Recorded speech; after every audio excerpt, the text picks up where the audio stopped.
جی السلام علیکم ورحمۃ اللہ وبرکاتہ سامعین محترم، میں ہوں قاری محمد اظہر اور آپ دیکھ رہے ہیں میرا یوٹیوب چینل۔ آج ہم خواب کے اندر ہاتھ اور کلائی کی تعبیر کو بیان کریں گے۔ اس کی مختلف قسمیں اور مختلف تعبیریں ہیں۔ کلائی کے اوپر بالوں کا دیکھنا، کلائی کا ٹوٹ جانا، کلائی کو مضبوط دیکھنا یا کلائی سے بال اترے ہوئے دیکھنا۔ اگر آپ میرے چینل پر نئے ہیں، میرے چینل کو ضرور سبسکرائب کریں اور مجھے ضرور سپورٹ کریں۔ اگر آپ بھی کسی خواب کے متعلق پوچھنا چاہتے ہیں تو ضرور لکھیں، انشاءاللہ آپ کو مکمل تحقیق کرنے کے بعد جواب دیا جائے گا۔ تو چلتے ہیں اپنی ویڈیو کی طرف۔ حضرت علامہ ابن سیرین رحمۃ اللہ نے فرمایا ہے کہ خواب میں کلائی جو ہے یہ اچھا دوست اور معتبر شریک ہے، یعنی اس کی بڑی اچھی تعبیر ہے۔ اعتماد والا، بھروسے والا آپ کا دوست جو ہے اس سے مراد ہے، چونکہ ہاتھ کے ساتھ کلائی کا بہت تعلق ہے۔ اگر ہاتھ مضبوط ہے تو کلائی بھی مضبوط ہے، اگر کلائی کمزور ہے تو پھر ہاتھ بھی کمزور ہے۔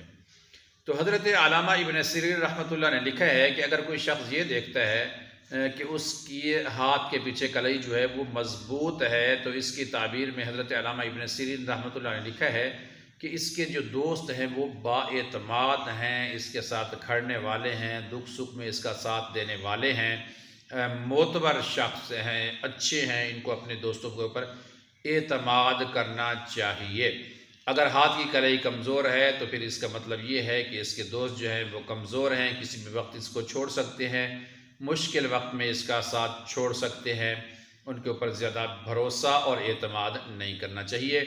ہاں، اگر کوئی شخص یہ دیکھتا ہے کہ اس کے ہاتھ کی کلائی جو ہے وہ ٹوٹ گئی ہے، کسی چوٹ لگنے کی وجہ سے یہ ویسے ٹوٹ گئی ہے، تو اس کی تعبیر میں حضرت علامہ ابن سیرین رحمۃ اللہ نے فرمایا ہے کہ اس کا کوئی معتبر شریک جو ہے، کوئی اچھا دوست جو ہے اس سے جدا ہونے والا ہے۔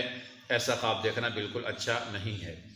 اور اگر کوئی شخص یہ دیکھتا ہے کہ ہاتھ کی کلائی کے اوپر جو ہے بال ہو گئے ہیں، کافی زیادہ تعداد کے اندر بال ہیں، تو پھر اس کی تعبیر میں لکھا ہے کہ یہ شخص جو ہے پریشان ہوگا، غم کے اندر آئے گا۔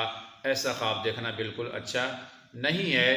اور اگر کوئی شخص یہ دیکھتا ہے کہ اس کلائی کے اوپر جو بال ہوئے ہیں ان کو کاٹا جا رہا ہے، وہ ہاتھ کو کلائی کو بالکل صاف کر رہا ہے، تو پھر اس کی تعبیر میں لکھا ہے کہ یہ اپنے دوستوں کے اندر سرخرو ہوگا۔ قرض ہے تو قرض سے نجات ملے گی، قیدی ہے تو جیل سے رہائی نصیب ہوگی۔ اگر کسی معاملات کے اندر پھنسا ہوا ہے یا بیماری کے اندر ہے تو اس کو صحت والی زندگی اللہ رب العزت عطا فرمائیں گے۔ اگر یہ میری ویڈیو اچھی لگے مجھے ضرور سپورٹ کریں۔ ملتے ہیں اگلی ویڈیو کے ساتھ۔ السلام علیکم ورحمۃ اللہ وبرکاتہ۔